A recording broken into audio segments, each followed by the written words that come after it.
Hello and welcome back to FranklinCovey's weekly On Leadership series. My name is Scott Miller and I'm honored to serve as your ongoing host. Today is perhaps a highlight, seminal time in not just our On Leadership series, but my career at FranklinCovey. I am honestly humbled and honored to have the co-founder of the FranklinCovey company, Hyrum Smith, here in our studios. Hyrum, welcome. Thank you. Truly an honor. I think it's safe to say you are a personal hero of mine for 20 plus years. Oh, you are a coach and mentor to literally millions of people around the world. Some might say billions. My first experience with you was before I ever met you. I worked for the Disney company back in Orlando in 1992. It was my first job sort of out of college. And my brother, 4 years my senior, who was a very accomplished engineer, purchased with his own money a Franklin Day Planner. And he sent it to me on my first day at the Disney company. I remember the restaurant I was in having breakfast before my first day on the job, and I was opening up the kit because he was so dedicated to the system, but wanted to make an investment in my career. And I remember like it was yesterday, the gratitude I was thinking to my brother, not knowing much about you or the company, and here I am, 27 years later, interviewing you in this studio. I mean, cool. Words don't describe the honor and the privilege today to have you here. I remember when you were in Chicago. That's right. You were the guy in Chicago. Where I met my wife. That's exactly right. That's right. I was at your wedding. Most people don't know. It was, my wedding was about 9 years ago. And what an honor to have Gail and Hyrum Smith walk into the church. That was very cool. And it was, I mean, to this day, we watch the video to see. You know what my impression was when I came to your wedding? I did met well. Your wife. I said, I always knew you were a great salesman, but when I met your wife, you are one heck of a salesman. Yeah. I'll tell you that. Yeah, I've done well. She is wonderful. With my wife. Thank you for the compliment. Yeah. And you have too. I've met your wife. Yeah. I've been to your house in St. George, and your wife is the consummate servant leader, is she not? She is, absolutely. Yeah. Absolutely. We'll talk more about your wife in a few minutes. So I'm excited about this hour. I'll remind our viewing audience, we generally try to have these interviews go about 35, 45 minutes. But I'm going to warn you, buckle up, because today we have a man of immense knowledge, wisdom, experience. Hyrum, you've had the highest of highs and some of the lowest of lows in life. I hope today you'll share some of those. Absolutely. And how you've managed through those. But I want to take the entire hour to suck as much out of you as possible, because you have an immense amount of wisdom to share today. Great. So in the studio today, I've told you these are some of my favorite 250 or so books.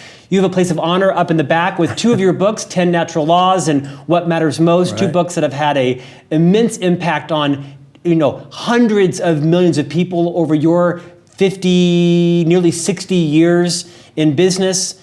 I want to organize today's conversation in kind of four loose parts, if you will. First, I want to talk about sort of what's been your journey? Where have you been?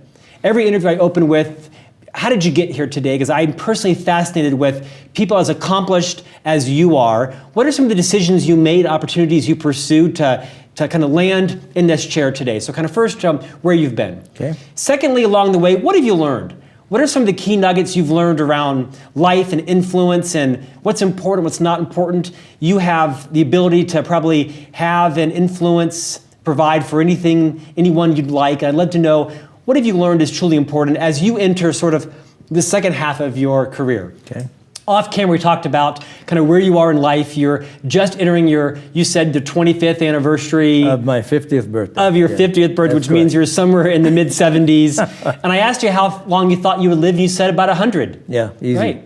Absolutely. So, because of your lineage, you think you've got 25 good years left in you. Absolutely. I want to figure out, the third point would be sort of what's next for you? What are you doing now? What's ahead? As kind of our third segment. And along the way, you've written this kind of short but impactful tome called The Three Gaps. And your new passion with the Impellis Group is around bringing the three gaps to organizations. I want to talk about that and how clients and why clients are interested in the three gaps as well. Okay. I've read it twice. It's a really easy read, but it's a powerful kind of a collection of some of the key principles that you've dedicated the better part of 50 plus years, right? Yep. Of your life together. Absolutely. And if we have time at the end, we'll talk some personal things as well too. Okay, sounds good. So first, let's take a few minutes. Where have you been? What's happened in your life? Well, I just give you a quick tutorial on my life. Okay, I was born in Salt Lake City, moved to Hawaii when I was 2. My father was the president of the speech department at the University of Hawaii for 3 years, and it lasted 30. Wow. So I grew up in Hawaii. Hawaii had a big impact on my growing up. Graduated from there, went to Washington, D.C., worked for my senator from Hawaii, Danny Noy, who became a very good friend. I then was asked to go on a mission for my church in 1963, went to London for 2 years, had an amazing experience there, I'll tell you about in a minute. And then I came back, and within a few months, I got a letter from Uncle Sam that said, "Congratulations, your friends and neighbors have selected you to represent them in the United States Army." That was what year? 1966. Okay. And so I was 65, excuse me, it was 1965. So I found myself in uniform, went down to Fort Polk, went through basic training, advanced infantry training, wanted to be an officer, so I went to Officers Candidate School at Fort Sill, Oklahoma. This was during the Vietnam War. I lost a lot of very good friends in the Vietnam War, but when I got out of OCS, was fortunate to graduate the honor graduate, and they gave me a choice what part of the artillery I wanted to be in. So I selected the Pershing missile system, and the only place in the world we had those was Germany. And so I went to Germany and commanded a Pershing missile unit there. I had 4 missiles I was responsible for. The smallest bomb I had was 32 times bigger than the Hiroshima bomb, which is pretty heady for a 23-year-old. I could have started World War III. So, and I was there when Czechoslovakia was invaded by Russia, and we all went out, put our missiles up, and it was a very tense time. But I learned a lot. When I got from that experience, I should say before I went to Germany, I married my wife, who was a marvelous woman. This is 1966. And she went with you? She went with me to Germany. We came back, finished school at Brigham Young University. Then I got a job with ADP. One of my first jobs was ADP, Automatic Data Processing, out of New Jersey. Sure. They do automatic payroll and accounting and stuff. And I sold automated systems. I sold Larry Miller his first automated inventory control system in Denver, Colorado. It was cool. So we go back a long way. Then I was asked to go to California for 3 years and represent my church running one of their missions, which I did from 78 to 81. While I was there, what I discovered that I really wanted to do and thought I was good at was teaching. And I looked at the academic world. I didn't have the credentials to teach there, so I couldn't teach there. So I decided to teach in corporate America. They'll take anybody in corporate America. And so I created a little seminar company called Golden Eagle Motivation. It was around 1970? 1970, let's see, that would have been 1981. Okay. 1981. Golden Eagle. Golden Eagle Motivation. It was horrible. But in a year, I learned a lot about the seminar business. Yeah. And then, it was a time when there was this recession, and time management, productivity was a big issue. And we thought, Dick Winwood and I were the two that started this thing, and we thought we could teach people to get better organized. And so we came up with a time management seminar we called Time Quest. And the quest was, how do I get better control of my time so that I can increase my productivity and have more time to do things that matter most? And what had inspired you up to that point to have a passion or interest around time management in particular? Well, let me go back to my experience in England. When I was in England in 1963, I had an unbelievable opportunity to go spend about an hour with Winston Churchill. There were about 15 or 20 people, and it was in a little lobby of a hotel in Kensington, England. Wow. And while we were there, he told us an interesting story. He said, I've been obsessed with this need to make a difference since I was born. I've had this obsession that I was put on the planet to make a difference. And then he said almost wistfully, he said, I hope I've made a difference. And I'm 19 and I sit there and are you kidding me? You saved the free world for crying out. I didn't say that, but that's what I'm thinking. I wish I knew then what I know now about Winston Churchill. I had no clue what a miracle this guy was. This was toward the last years of his life. 2 years before he died. I see. And so, but a baton was passed to me that day where I discovered that I had the same obsession. I'm on the planet to make a difference. So how am I going to do that? So when I got through with that experience in running a mission for my church, I had this passion that I've got to do something that's going to make a difference. And working for ADP wasn't it. They offered me a great job back in New York. Yeah. And fine company. Good company. It was like $90,000 a year in 1981. That's a lot of money, you know. But I said, no, I want to teach. So we created the seminar company. And then we morphed around. I learned about the seminar company. And then we Dick Winwood and I started what was initially called H.W. Smith and Associates. Okay. It's a cool name, by the way. I really like that. And we taught time management, and we used daytimers. We gave people daytimers because it never occurred to us to create our own tool. The actual brand, Daytimer. Daytimer, Right. the actual brand, out of Allentown, Pennsylvania. And this is a story. I have to kill you if I tell you this because nobody knows this. But we went back to Allentown, Pennsylvania, met with the president of Daytimer. He said, you know, we're moving a lot of your planners. Would you be willing to make some changes in it to match the system that we've discovered that help people get better? And he kind of laughed at me. And he said, you know, are you kidding? Who are you anyway? He said, we print 3 years in advance. We're not going to make any changes. So on the plane, on the way back, this is why I wish I could say this was a revelation we had in the night, let's do our own too. On the way back, let's say, well, look, why don't we do our own? You know, why don't we do our own planner? And so we mocked one up on the plane. And we came back, went to Davis Printing up here in Bountiful, and they printed 5,000 copies of the Franklin Planner. We decided to call Franklin. Ambitious for you. Oh yeah, we decided to call it Franklin because we used the life of Ben Franklin in our seminar. He carried a book like a day planner everywhere he went. Right. One of the most organized, productive guys in our history, in my opinion. So we used his story. So we decided to call it the Franklin Planner. Well, then it didn't make sense to have the company named after me. So we decided to call it the Franklin Institute, was the company that followed H.W. Smith. And there were just a couple of us, 5 or 6 of us, and we started doing seminars. It's an easy business to start, because if you have something to say, print a guidebook and you can say it well, you got a company. Yeah. So we started this company on $3,500. And it never occurred to us that this was going to make us a lot of money. And nobody believes that, really, but it didn't occur to us because we had this vision, this passion, that we really think we can help people get better control of their lives. If they'll do what we teach in the seminar and will use the planner, the tool, and the Franklin Planner was almost a mistake, but if you'll use the tool, we'll guarantee you that you'll have more control over your life. And we guaranteed our seminars. We said, you know what, if you don't experience a measurable increase in your personal productivity, professional, personal, you can have the money back. We never had to pay once on that guarantee. And all of a sudden, what was really cool is all of a sudden we realized we had more seminars to teach than we could teach ourselves, Dick Winwood and I. Now what do?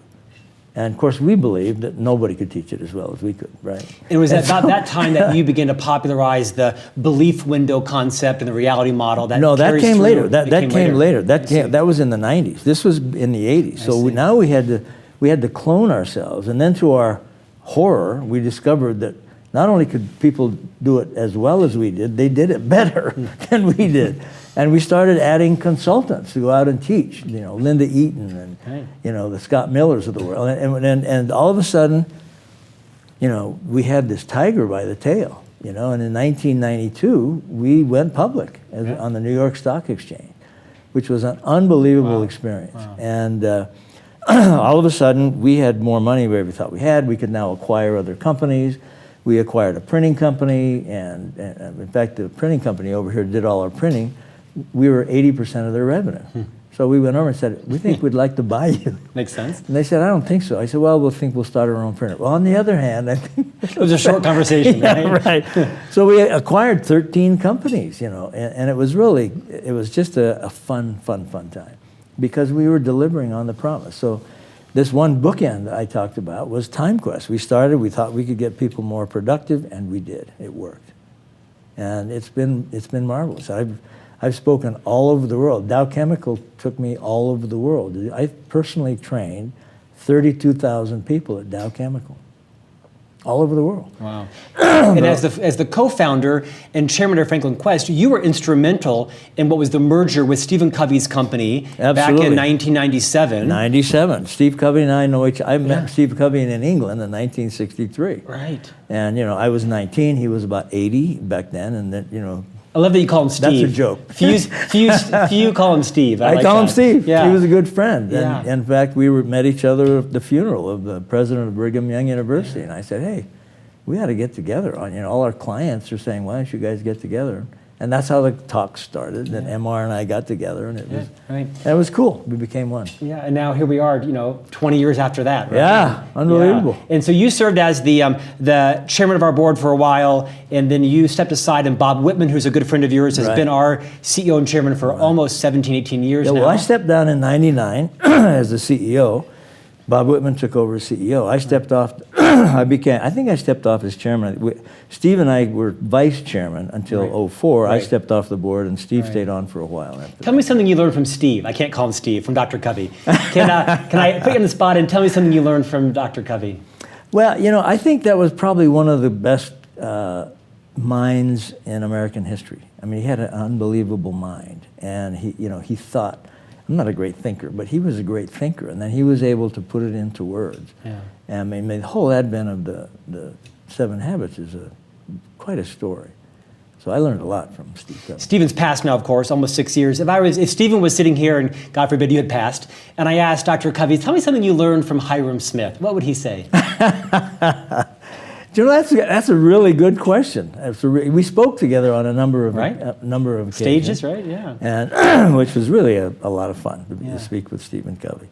But I think he'd probably say something about my energy. He always talked about, how do you have so much energy, And I don't know, I take these little pills and and the rest just works out. Gives me a lot I of don't energy. believe that. I've been to your ranch and I've seen you work that. How many acre ranch?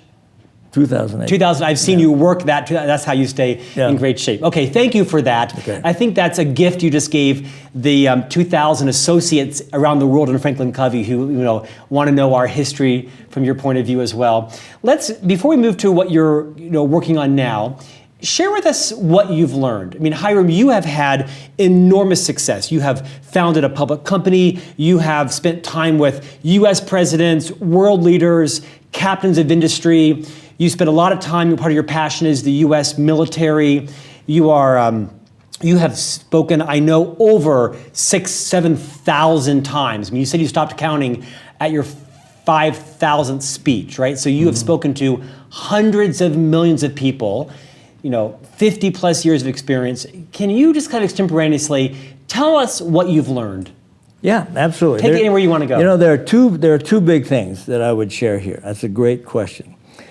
Number one is this. Let me share this this way. There's something that I would ask you and everybody who's listening is to memorize today, but let me introduce it with this experience.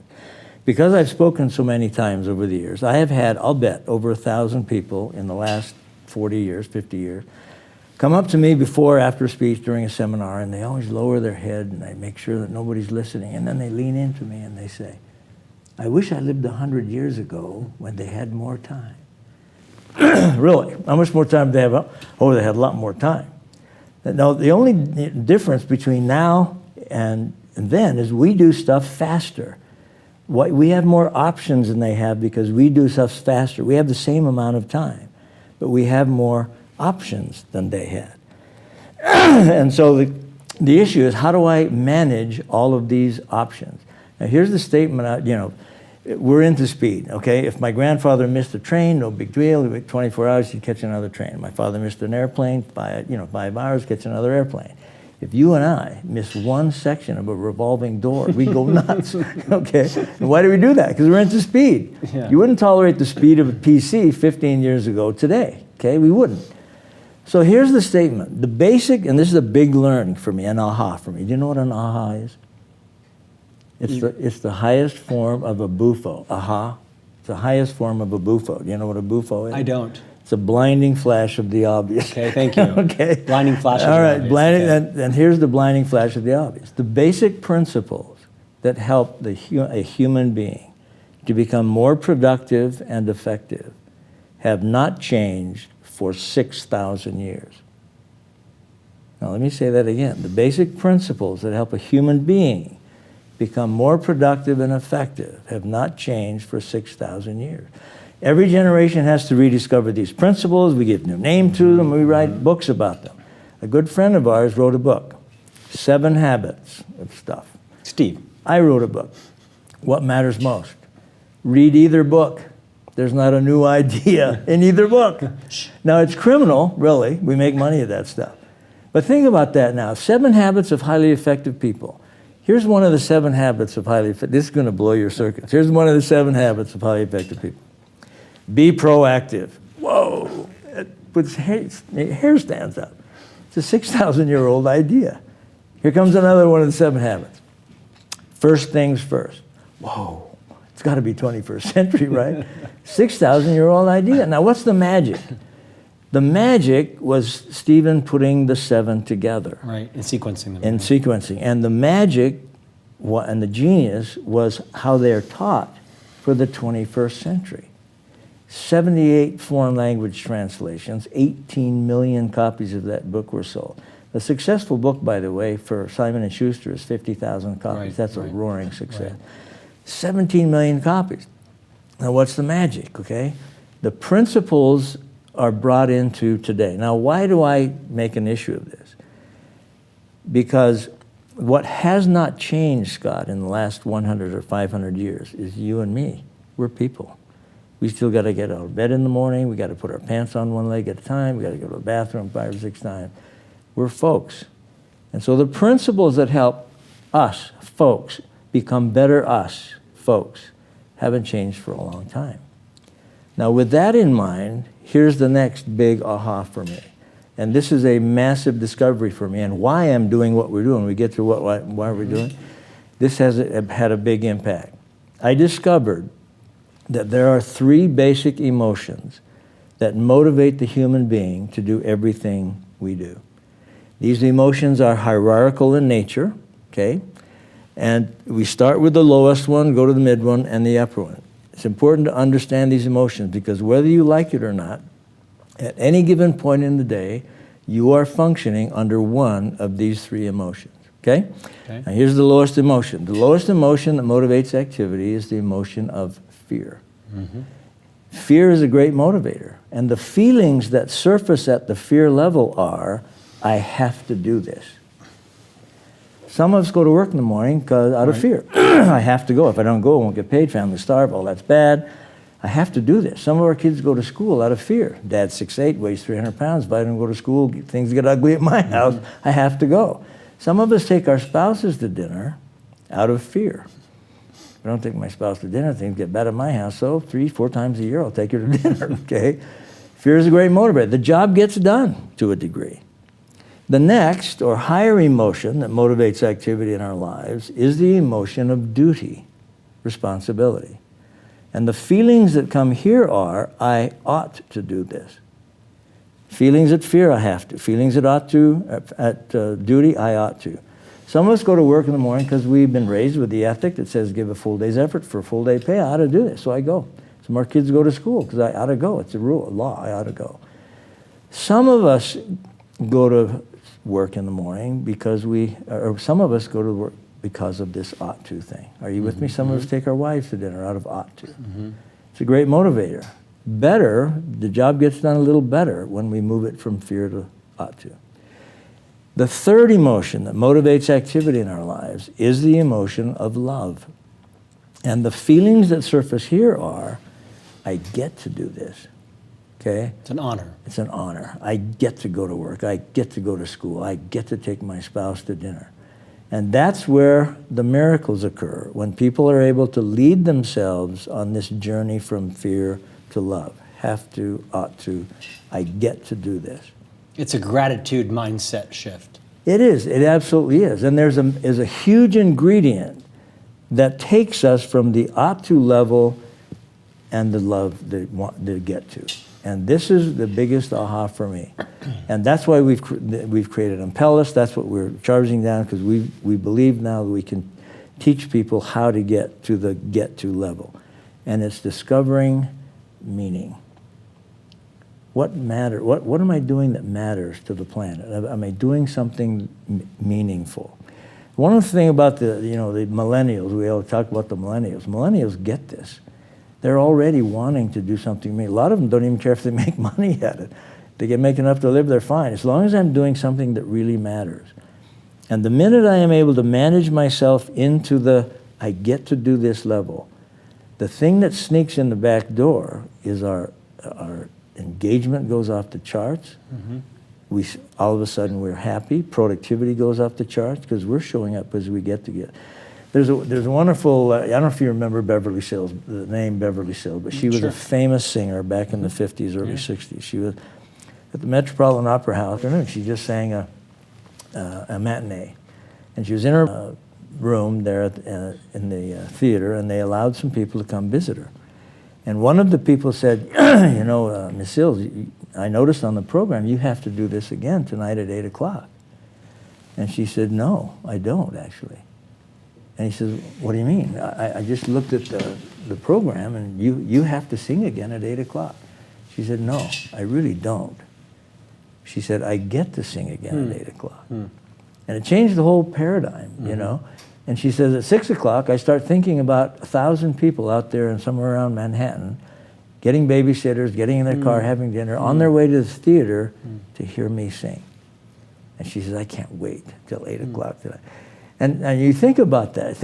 You think what would a CEO pay to have his or her people show up because they get to be there instead of having to be there? How do CEOs and organizations develop that mindset shift, that yearning? Where have you seen it? How does it work? Well, it works miracles, actually. And the thing is, we have discovered at Impellus, we have discovered a learning experience for the C-suite, for frontline managers, for the people on the front line, that teach them these concepts. And you got to be aware that those emotions are there. In fact, if you want a sobering experience today, stop and ask yourself, which emotion am I functioning under right now? You know, and I'm not going to ask you which emotion you're here. I'm assuming you're here because you get 100% get to. I'm here because I get to be here. Another interview will be fear. But, you know, and so you make them aware of that. And then what are the tools that I need to get my people on the journey from fear to love? And we've discovered some menus. That's what the 3 gaps is all about. You know, that's what Impellus is all about. We've discovered some very exciting blueprints, we can talk about that in a minute, that help people get on this journey. And the byproduct, the reason I call it Happiness Quest, you know, we call it bookend. You know, I started with Time Quest. I've discovered now that that's not all. There's more to it than that. If we're going to reach the point, everybody wants to be happy, but they're not sure what that means. They're not sure what, you know, first of all, they say, well, I got to have a Mercedes-Benz, I got to have a big house, I got to have a golf membership at the local club. And then all of a sudden, but I'm not happy. Why am I not happy? That's not what brings happiness. That meaning thing is what brings it. And happiness is a byproduct of that. And all of a sudden, when you're showing up and doing more of what you're doing because you get to instead of have to, one day you wake up and say, you know, I'm really happy. I'm loving this. And you may be in a trailer. I don't know where you live, but you can have that wherever you live, regardless of what you have. When did you achieve that? When did that happen for you? You know, I think that's happened to me all my life. I think that I've known that I was here for a reason, and I'm meaningfully doing what matters most to me, and I've experienced an unbelievable happiness. I've made some huge mistakes. We'll talk about that. You know, and those are downers. But what I've been giving my life to is something that I've always done because I get to do it. You can't give 7,000 speeches and stay fresh for every single one unless you're there because you get to be there. And you and I know lots of speakers who do it because they have to or they ought to, and they're bad, you know. And the interesting thing is, you know, when somebody comes to work, or you're working with a client, if you're working with a client and you're there because you have to, do you think the client can tell? 100%. Absolutely. Now, they may not be able to say, you're out of fear today, you know. But they know, feel it. You know, can they tell if you're there for ought to? Absolutely. And they can also tell when you're there because you love being there. You love them, you're there because you get to be there. And there's an energy there that you don't even know anything about, but they feel that energy. And that's why I believe this company grew like it did. I mean, we went from 3 people in my basement, Dick Winwood, me and my wife, to 4,000 people. You know, how does that happen? That doesn't happen because we had to do it. And, you know, let me tell you a wonderful experience. A good friend of mine owns a big company here in Salt Lake, came over one day. This is 20 years ago. And he said, Hyrum, there's this wonderful feeling here at Franklin. How do you get that feeling? I said, well, I'm not sure, but I think everybody kind of buys into the fact that what we're about is helping people change their lives. That's kind of what we do. And he said, really? He said, would you mind if I walked around and talked to some of your people? I said, sure. So he walks out into our warehouse, used to be a warehouse. I don't know what that big long building is out there now. Warehouse. Yeah. Warehouse. And there was a guy in his 60s sweeping the floor, janitor, okay? And so Bob walks up to him and he says, what do you do here? And Bob told me this. The guy stopped and he leaned on his broom and he said, I'm changing lives all over the world. And Bob, I mean, he connected his role to the mission of the organization. Bob sprints back to my office, kicks open my door. You planted that bugger out there. He said, I don't even know where you've been. But somehow, this guy translated what he was doing into the mission and vision of what we were doing. He was helping change But I bet his leader lives. did too, right? Absolutely. It had to go all the way down. Now, I'm not, I wish I could tell you exactly how we did that, but we believed we were doing that. So I've experienced, I know what meaning is. I know what to do something meaningful about. I've lived my life doing that. And it's been fun, and it's been hard work. And then, you have a level of energy that you can't even explain. I mean, there are times when I would teach 6 days a week and come back and rest for a day and go back and teach 6 more days. I mean, how do you do that? If you don't, and thousands of colleagues did that. Absolutely. Right? And we had 165 amazing presenters that were doing the same thing, and lives were being changed. But it was all about productivity back then. Value-based goal setting was good stuff. But now, I've realized there's more. And I think we got people out of the have to ought to, and they're feeling good about it. How do we go to the next phase? So I want to spend plenty of time talking about the 3 gaps. Okay. Before I go there, spontaneously, as you think about the most productive people I mean, you may not like this moniker, but you are considered by millions as sort of the father of modern time management. You're credited with inventing the Franklin planning process. You've sold hundreds of millions of Franklin planners. You've taught hundreds of millions of people on the concepts. You're an expert on productivity. When you think about the most influential and productivity people what comes to mind? What traits, what behaviors, characteristics? Well, number one, they care about what they're doing. They care about the people they're working with. So they have a reason to be more productive. If you don't have a reason to be more productive, you won't be. That's why we used to teach that productivity pyramid, and we tell people at the base of that pyramid, you identify your governing values, and then you set your goals, and then eventually at the top of the pyramid, you're managing today. And people who absolutely know, who they are, why they're on the planet, that's the mission statement. In fact, one fun conversations that Steve and I had when we were putting our companies together, because he always talked about mission statements, and we always talked about values. And he said, it's not values, it's mission statement. And I would say, no, it's not mission statement, it's values. And then we both had this amazing aha. And this blinding flash of the obvious is, when you identify your governing values and you put them in writing, you have discovered in writing who you are. You've got a written description of who you are. The mission statement is a written description of why you're on the planet. 2 very different things. But once you identify your values and you know what really matters to you, the mission statement pops out of it. I've got 16 governing values. My mission statement is to make a difference, okay? I read your values. They're kind of daunting in the back. Well, I had to put it down because they were kind of so irritating to me. Because I knew them to be true, but I can't live this standard. I had to pick it back up. Well, you notice that I wrote my values as if I had already done it, okay? As affirmations. Aspirational, But the interesting thing is, the people that I know that are really productive care about the people they work with. They care about what they're doing. And so it matters to them to get things done. And so there's a need to be productive. But there's also the practical aspect. They must also be better at organizing information. They have a process daily. I mean, you've talked a lot about that in your You know what's previous amazing? writings. I was in Nashville 10 days ago, and I was speaking to 300 CEOs. And I asked, I do this wherever I go. I said, how many of you ever heard of a Franklin planner? So I start off, how many of you ever heard of a Franklin planner? 90% of the hands go up. This is today, 2018, And that's really remarkable, because the reason the planner was so powerful wasn't the paper, it was the concept behind it. the principles of time management that we taught they're forever. They're eternal. And so, it doesn't matter what tool you have. Doesn't matter if it's a tablet or a phone or a paper can be, planner. the fact is that what matters is Right. that I'm doing the basic things. That's that planning and solitude time that we talk about. Yeah.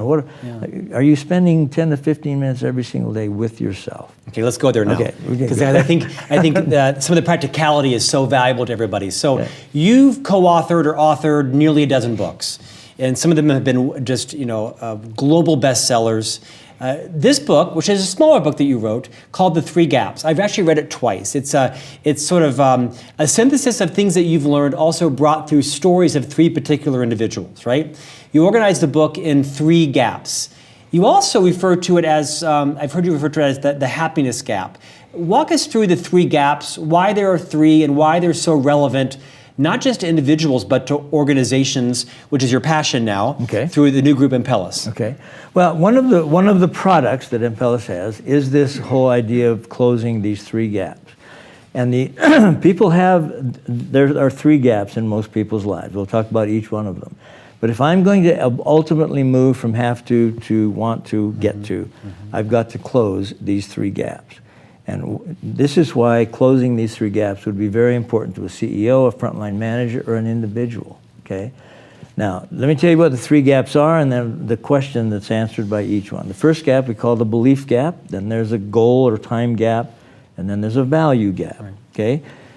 The question and answer, and there's a gesture, I want you to commit to memory today. Okay? A gesture? A gesture. Okay. Now watch I'm my ready. hand. Do this with your hand. Put your left hand here. Bring your right hand out here. Now bring your hand in close like this. Boom. Now do it again. Okay, you get it. That's all that's all about. Okay, it's closing gaps. Okay, so the question and answer with the belief gap, is there a gap between what I believe is true and what is actually true? Because if there is a gap, I'm in trouble. For example, suppose I believe that gravity only works in the morning. I'm going to have a rough afternoon. Okay? Suppose I believe that my value as a human being is having a lot of stuff. I believe that. What will I spend my life doing? Acquiring stuff. Okay? What if I believe that men are better than women and my boss is a woman? Have I got a problem? So if my belief system isn't lined up with reality, I'm going to be in big trouble. Okay? If a CEO believes that his company can do X and it's absolutely impossible to do X, to ask people to do that, his belief system or her belief system isn't in line with reality. So we discovered a blueprint, and that's what the reality model is all about. How do I challenge my beliefs? That's what the belief window is all about. Talk about the belief window for a few minutes. So well, powerful. The fact is, and this is in the belief gap, the fact is we all have this window, and I tell you, it's right in front of your face, and a little wire comes from the back, hooks onto it, and every time you move, your window goes with you. And you look out into the world through this window, you accept information from the world in through this window. And on this window, you place principles and beliefs that you believe are correct. They may or may not be correct, but you believe they are, okay? That's my belief window. So then we move to the next piece of the model, and that's where we set up our rules. And we set up our rules that will govern our behavior based on what we believe is true. And then the next piece of the model is I act, I do stuff. I go out and I actually do stuff. And now we go back to the first part, there's a set of needs that drives us, okay? That requires us to put beliefs on our belief window. Then we set rules, and then those rules govern our behavior. The last piece of the model is the results. What are the results of this? And the question we ask is, will the results of your behavior meet your needs over time? And if the answer is no, if they do, you got a good belief on your belief window. If they don't, you got to examine your belief window. Right. Okay? So in other words, if I believe that my self-worth is dependent on having stuff, at some point I'm going to discover I got all this stuff, why am I not happy? Okay? Got a bad principle on my belief window. And so what the reality model does in this belief window piece is it helps you challenge your beliefs and find out why you're doing what you're doing. It's simple, very powerful, not necessarily easy. And to an organization or like a CEO or C-level person, why is closing the belief gap of people important? Because it has a dramatic impact on whether I'm going to get up to the get to. It has a dramatic impact if I'm going to move out of having to. If my belief system is going to drive me into being excited to do stuff or not. You know, this is profound. As you were talking about it, I was thinking, I report to the CEO here, and he sets my larger priorities, but has little influence or concern, but little influence over how I spend my time day to day. He has me focus on a particular project that, in fact, I think is probably a little bit too ambitious. His job is to set ambitious projects. And I'm challenging my belief gap right now in this studio about whether or not I can do it.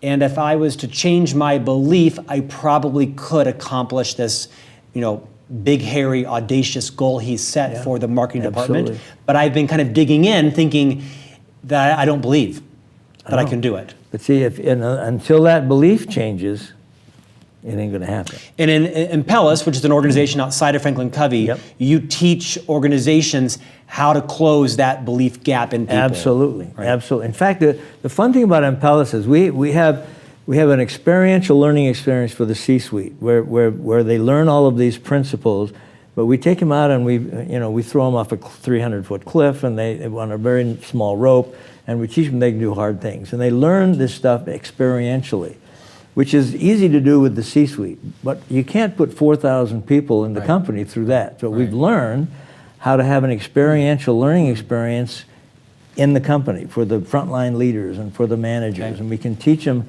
how to close these gaps. Okay, and there's a lot more to it, but this is just one piece of it. We also have a marvelous learning experience for families. Wouldn't it be great if you could teach your children to do their homework because they get to, not because they have to? What if you could teach your children to get out of bed in the morning because they get to, not because they have to? Well, I'm going to leave today thinking about those three. Every time I do something, am I at the, need to or want to or get absolutely. to? Absolutely. You ask the question, why would a CEO care about where people are? Because if I can, here's what I learned when I was at ADP, and this is a big aha for me as a young manager. My people would do everything I wanted them to do as long as I was in their physical presence, because I had to, right? The minute I left, got on my plane and went back to wherever I went back to, what would they do? What they want to do. And so I discovered that my job as a manager, leader, was to surround my people in an atmosphere that would have them do what I've asked them to do because they get to, not because they have to.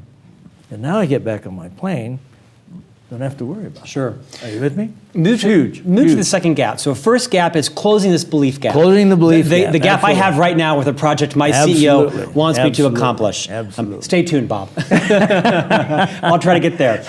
He may never speak to me again. No. I think he'll be delighted because you're teaching me to accomplish what he wants me to do. Yeah. Maybe FranklinCovey should hire Impellus. Yeah. Second is the values gap. Okay. Talk about that. The value gap is a huge one. Go back to this. Is there a gap between what matters most to me and what I'm actually doing? Yeah. For example, if I value being physically fit and I weigh 400 pounds, am I in pain? Clearly. Yeah. Why? Because I'm not doing what value. If I value being financially okay and I'm $500,000 of debt, I'm in pain. So how do I get peace in my life? I've got to close that gap.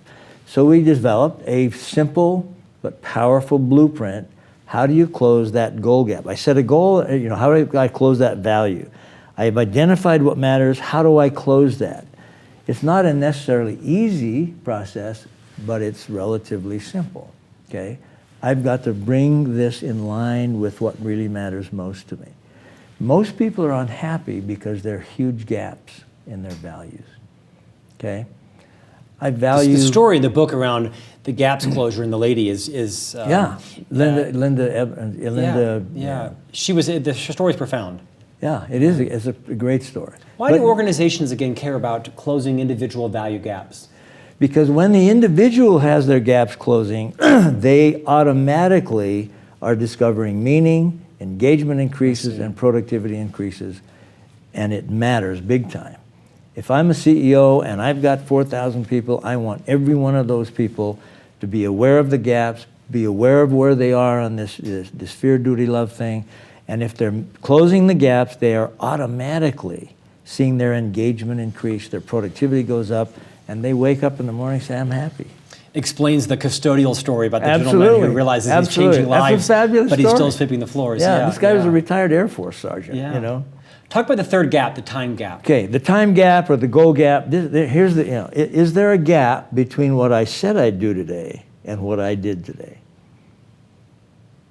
Daily. Okay. Yes, sir. And if there is a gap, how do I close that? You know, that gap, we built a company around, for crying out loud.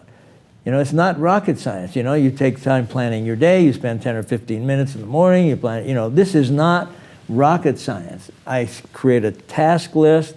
You know, one of the things that's really important, this is one of those ahas that we had back in the beginning that really built this company, is we told the world that time management had nothing to do with a clock. People said, excuse me? I said, yeah, time management has nothing to do with a clock. And you know, Einstein gave us the wonderful definition of time. He said, time is the occurrence of events in sequence, one after the other. Say it again. Time is the occurrence of events in sequence, one after the other. Management, according to the dictionary, is the act of controlling. So what's time management? The act of controlling events. Well, the next question is, what events do I have any control over? Okay? And now we taught people how to identify events I can control, some control, no control. How do I deal with an event I can't control? You adapt, you roll with it, don't worry about it. Everybody spends time worrying about events they cannot control. And so the issue is, can I control the events over which I have some control? That was the whole theme of Time Quest.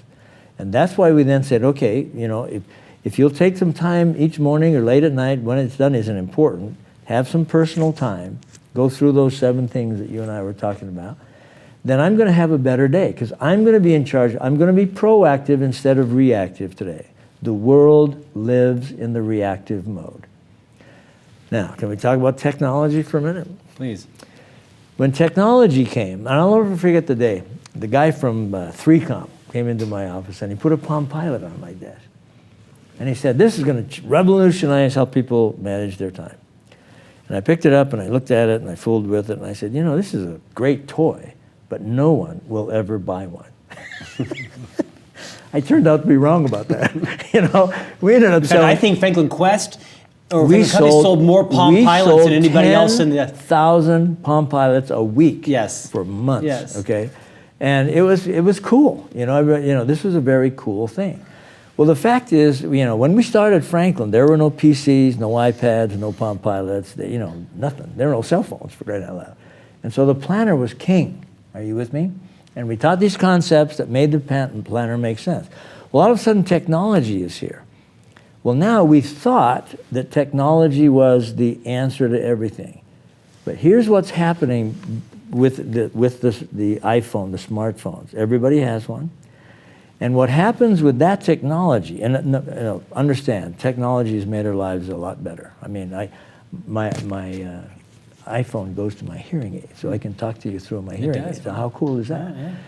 But the iPhone does 3 things we've discovered that are becoming tragic. The first thing it does is it distracts us. Right. And we've discovered through the studies, they've done a lot of studies. I'm going to find out who they are one day. They do some great studies. But they've discovered that people look at their iPhone over 500 times a day. Mm-hmm. So it's a distraction. Huge hit on productivity. The next thing it does, it hacks our brains. And our brain becomes absolutely tuned to that buzz. Well, I talked to Corey Kogan, who is our productivity practice leader in this studio, and she talked about the dopamine. It is. The psychological effect that absolutely. Our mind is being reprogrammed. Right. And then the third thing that happens, we're addicted. Yeah. So it distracts, it hacks our brains, and then it addicts us. And so I'm sitting in a restaurant a few weeks ago, and a lovely couple comes in with 2 children, probably in their late 30s, 12, 10-year-old, and they sit down, and all 4 of them produce a smartphone.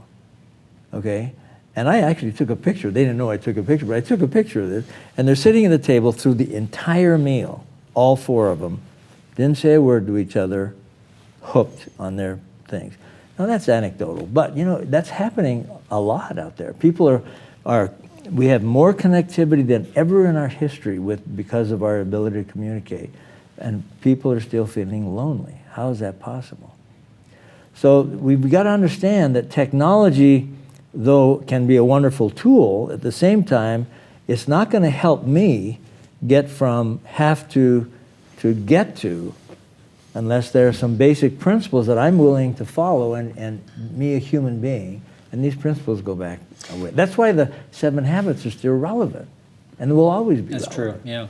Your friend Steve. My friend Steve. In our final minutes, let's talk about some of those principles. Before I go to that, the 3 gaps are your belief gap, your values gap, and your time gap. Right. I think it's self-evident why a CEO in a company would be interested in closing the time gap, right? It's all about productivity. You have, for 50 years, 5,000 or more experiences, taught some principles that are still relevant or more relevant today than they were 50 years ago. There's these 7 sort of time management principles you teach that are part of the time gap. And you've kind of renamed it these sort of 15 magic moments every day. Yep. I'm going to ask you about the 7 in a second here. Describe for everybody why it's important to have these 15 minutes each day with the impact it has, not just on your day, but on your life. Well, the fact that it has an impact on your life is it definitely impacts your day. And we live our lives by days. And we say if you really want to be in charge of your day, you've got to isolate yourself from the world for 15 minutes. It could be 20, it could be 12. And this isn't shower time, this isn't commute time, this is your time, you're by yourself. You have to go up in the attic, fine. And in that 15 minutes, you've got to become one with yourself, okay? And decide, what am I going to accomplish today that matters to me? And then you create a plan for the day. Now, if you don't create a plan for the day, then you are going to live in the reactive mode all day. But when you have a plan, you've created a shield, okay? Now, if I come to work with no plan and an interruption occurs, what'll I do? Acquiesce. Acquiesce, absolutely. We're going to let the unexpected beat us to death. Right. But the plan is your shield, okay? So somebody comes in, you know what an interruption is. Just when somebody comes into your office believing that you care, okay? And the issue is, how do you get that person out of your office so you stay focused on what matters to you? Yeah. I bet that person. Okay. So now I got a decision to make. Am I going to do what my plan suggests, or am I going to do what the interruption, the unexpected demands? Right. And sometimes the unexpected wins, sometimes the plan wins. But if there's no plan, this always wins. This is a passion for you because you've spent the vast majority of your life teaching how important these 15 magic minutes are. It used to be longer. You've shortened it because it's not as likely to spend an hour now. Let's walk through some of the components. So you advise that the first part of these 15 magic minutes, or 7 components, first is find a quiet place. Yes. Talk about that. That's it. Be alone. You need to be alone. You can't have a cell phone ringing. You can't have a TV on. You don't want anything in your ears listening. Right. This is where you are by yourself, so you can be one with yourself. That's first. Simple enough. Number 2 then is, you say, kind of seek or find inspiration. Yeah. Talk about that. This can be just thinking. It can be praying if you're a religious person. It can be a yoga experience. It can be an experience where I just want to become whole. Just think about what matters most to me. And so it's a period of thinking, do I matter? Yeah, I matter. Thinking about what really matters to you, the human being. And as you center yourself with that, for me it's prayer. I think, it can be reading the scriptures if you believe in the scriptures, but it's this re-centering yourself that, I'm on the planet for a reason. Third then, find a quiet place, seek inspiration. Third is review your values. Yeah. Talk about the importance of how your values drive your day. Well, it's because my values drive my goal-setting process. If I value being physically fit, well, what am I going to do today? What's a long-range goal for being physically fit? Well, by October 31st, I'm going to lose 20 pounds. That's a long-range goal. What's the intermediate goal? Well, I've got to exercise every day. I've got to walk, whatever. What am I going to do today? So today, in my daily task list, I'm going to walk 4 miles, okay? And if I do that and earn a check at the end of the day, I have just done something today that came from my governing values. So if I've written them down and I know what they are, then I can see, are they going to have impact on my day today? Or get lost. Or get lost. You spend most of chapter 2 in here around the second gap around the values clarification process. Absolutely. And how instrumental, how non-negotiable leaders have to identify their values. Otherwise, they'll just be subject to everybody else's. And yeah, absolutely. Right. So fourth is integrate your long-range goals, which is easier said than done, right? That's right. Because daily planning, you can get caught up in just checking off your daily appointments and not be connected to your long-range. Yeah, you may have long-range goal that you do nothing about today, but make that a conscious decision, not default. Does that make sense? Sure. So in other words, I have a long-range goal to be financially okay, and I'm going to a class to I improve. think you've accomplished that. Truth be told. Well, we are okay, you know. Yeah. But yeah, you got to plan it. That doesn't happen. Right. You planned. It wasn't accidental. Absolutely. Yeah. Next 3 are very tactical. List your appointments, list your tasks, and then prioritize your tasks. Talk about the difference between listing appointments and then listing your tasks. Well, that's one of the magics of the planner. You know, how to place on the left-hand page all of your appointments, okay? Appointments are time you've given to somebody else. Which in essence now Outlook is running that for us. Okay, so your Outlook. So okay, I've got 4 meetings today that I'm not going to have any control over my time in those meetings. So I can't work on a task list during that time. Are you with me? Sure.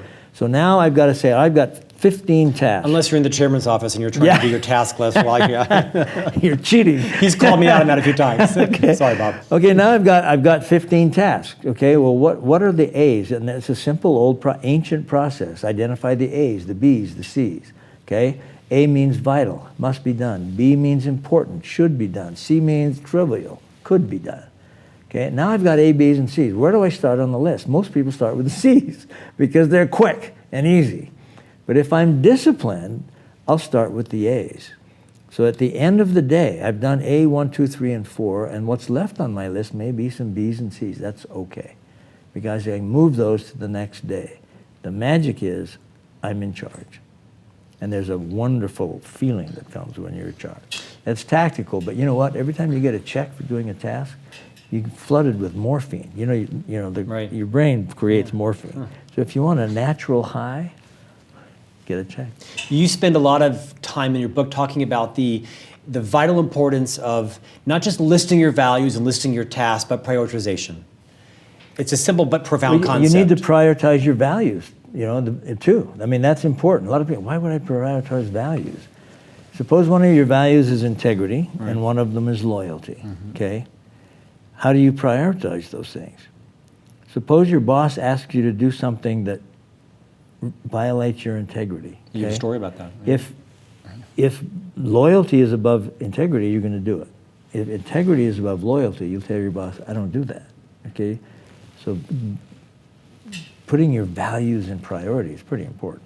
You mentioned earlier about these 2 bookends in your life. Is kind of first professionally was the Franklin Quest company that became the FranklinCovey company now, which is by most standards the most influential leadership development firm in the world. I'm honored to be a part of, and you're here today. And you're a big part of it. Well, I'm a small part, but it's because of you and Steve's. I can't say it without smiling.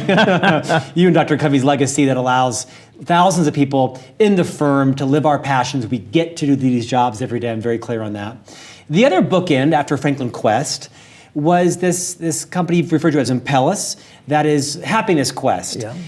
If an organization wants to become interested in the 3 gaps, I guess they can They go Google to the Impellus website. Impellus website. That's right. And the Impellus, there are a number of things that we do at Impellus. One is the 3 gaps, okay? One is this experiential learning for CEOs.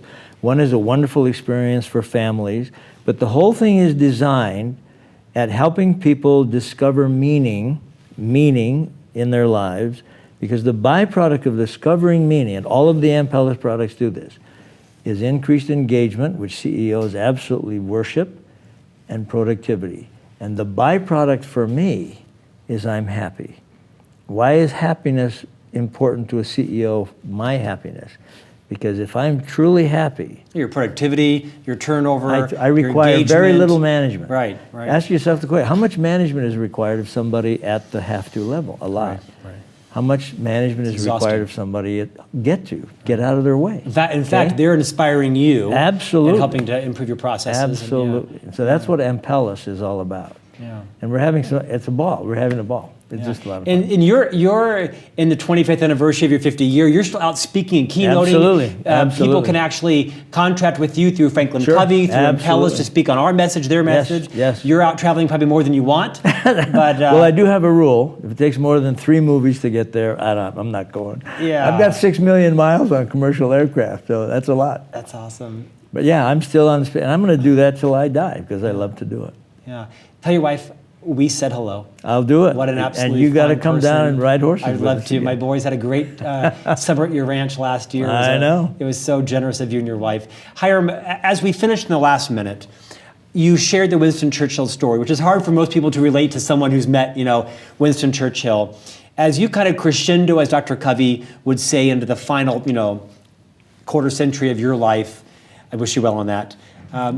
What would you say is your best advice to up-and-coming leaders in organizations who want to leave a legacy, who want to live a congruent life? You talk a lot about living congruently and closing the gaps. What is some less aspirational, more practical advice for leaders who are trying to make their mark and inspire others to bring congruence in their life? What advice would you give people? I think the one big thing I would ask them to internalize is that failure is part of growth. Failure is part of growth. I made some big mistakes in my life. It was painful, but we've come back from that. Mm-hmm. And every manager, leader is going to make a mistake. They're going to fail at something. Failure is not fatal or final. It's a learning experience. As a great general once said, no battle is, what did he say? No battle is permanent or something. It's only preparation for the next and greater battle. No battle is final. It's preparation for the next and greater battle. And if people internalize that, then it's okay to make a mistake. And, having made some mistakes and come back from those, I can now say, I learned from that. I don't think I'd want to learn it that way again, but I've learned from those mistakes. And it's made me a stronger, better person. And I am able now to do a lot, not everything, but most of what I do now is I do because I get to.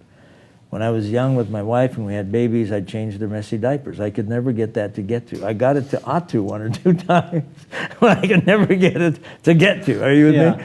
Yeah. But again, ask yourself the question. I'll what leave am I today doing thanking about right get now? to a lot. Yeah. Sir, Thank I am you. honored that I got pleasure. to Good to spend an see hour you. with you. Thank you for your confidence in me and my career. I'm grateful you've to been you. great. My I family's- followed your career and I'm thrilled with Well, it. you helped to make my career, so I'm honored to you.